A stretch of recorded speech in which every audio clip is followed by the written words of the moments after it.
Next time you see this plant in your backyard, don't cut it down, because this is the best natural painkiller you'll ever find. Some people even compare it to morphine.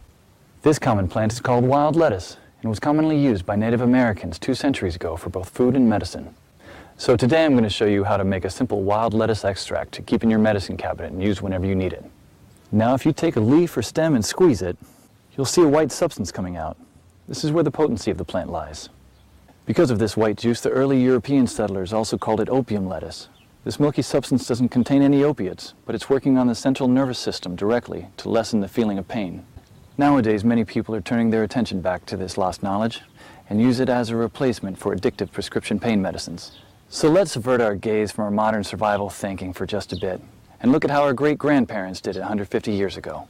This is exactly the kind of information I found in this 350-page book called The Lost Ways. This is probably the only survival book I've actually enjoyed reading. You won't believe how many survival things we've lost to history. I found the wild lettuce on page 113 and decided to make my own painkiller. I collected about 50 leaves today and washed them thoroughly. So the first thing you should do is grind them up in a blender, not very thinly and only just for a few seconds.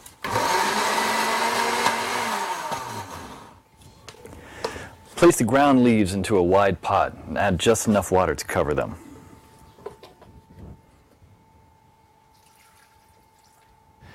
Now place the pot on the stove on low heat for 30 minutes. Do not let it boil because you'll destroy all the good stuff in it. Stir every 15 minutes until the water reaches a dark brown color, just like this. Now pour the substance while still hot into another pot through a strainer. Almost none or very little plant material should get through it. Try to squeeze as much water as you can while the plant is in the strainer. This solution contains all the core elements of wild lettuce, especially the pain-killing essence. But it's not concentrated enough yet. So in order to obtain this essence, you should warm it over low heat again until the water is vaporized, basically dehydrating the solution until it becomes a paste like this. Be careful at the end when there is little water left. You should not burn the extract at the bottom of the pot. What you should have now here is pure wild lettuce extract. You can pour it in a small glass container like this and put it in your medicine cabinet for later use when you'll need it. Wild lettuce is unscheduled by the FDA, meaning it's legal to grow, own, and forage without prescription or license, just like how the Native Americans used to heal their pain. In The Lost Ways, you'll find lots of these common and valuable weeds with pictures, how to identify them, how to prepare them, and how to use them, all with different medical effects.